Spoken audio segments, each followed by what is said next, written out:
Bonjour madame, bonjour monsieur. C'est la dernière séance sur la sophrologie. Vous avez ainsi le résumé de 4 ans d'études sur la méthode d'Alfredo Caicedo que j'ai faite et que j'essaye de vous donner d'une manière synthétique. Voilà. Aujourd'hui, c'est important pour moi, même si je suis pas très en forme, j'ai un peu la grippe et j'ai tenu quand même à vous envoyer cette 50e séance. C'est un peu un chiffre clé et c'est important.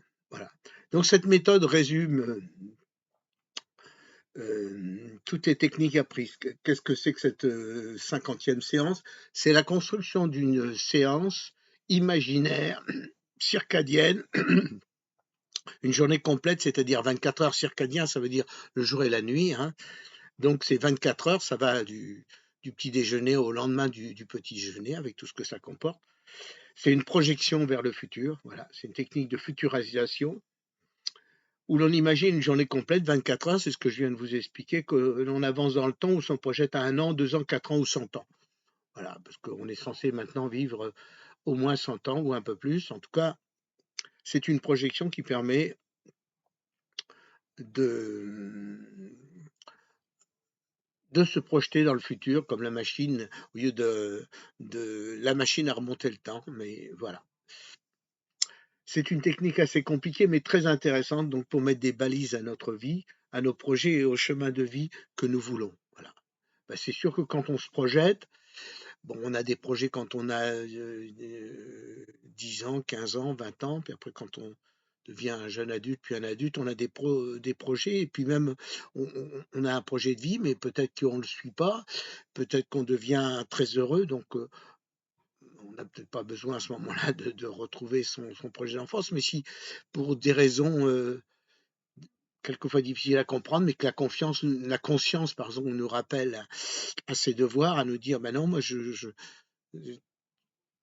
devrais faire ça, enfin, je l'explique sommairement, mais c'est ça.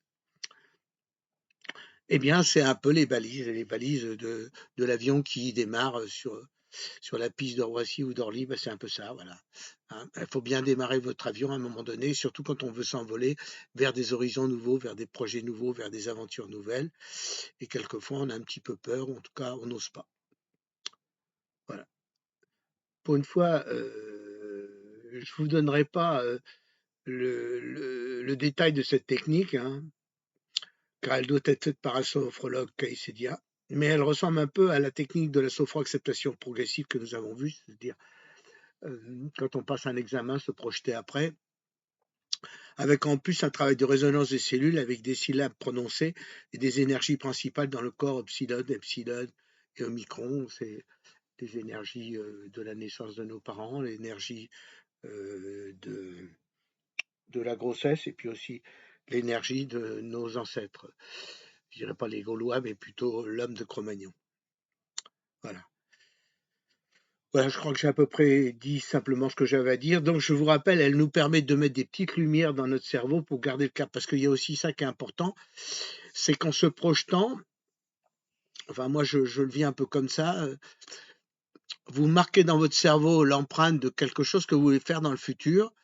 Et j'ai l'impression, en tout cas, je vous donne mon avis, que le cerveau bah, garde ça dans une petite boîte et vous permet ensuite de rouvrir la boîte. Et c'est pas la boîte de Pandore, mais c'est une boîte qui vous permet ensuite de la rouvrir et d'en tirer bah, tout le bénéfice qu'on peut avoir d'une construction, évidemment, de journée tournée vers le bonheur, quoi, vers la tranquillité, vers l'équilibre, vers la sérénité. Voilà. Parce que je pense que moi, j'arrive à un âge où j'ai besoin que de sérénité maintenant.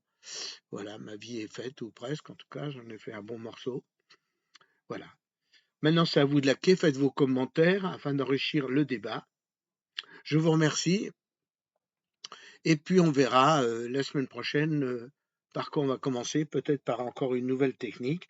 Sinon, pensez aussi à regarder sur Facebook la technique écrite où j'ai fini la méditation.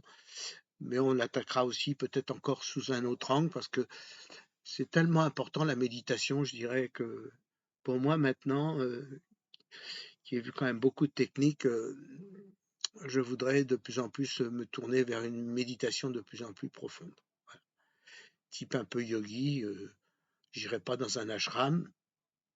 Encore, ça serait peut-être une expérience intéressante, ou au Japon, où j'aimerais bien aller voir les bonzes, mais en tout cas, voilà, ça pour moi, c'est un peu la finalité, enfin, c'est ce que je vous donne, c'est m'élever vers une sérénité totale. Voilà. Je vous remercie encore, et puis bah, à la semaine prochaine. Au revoir.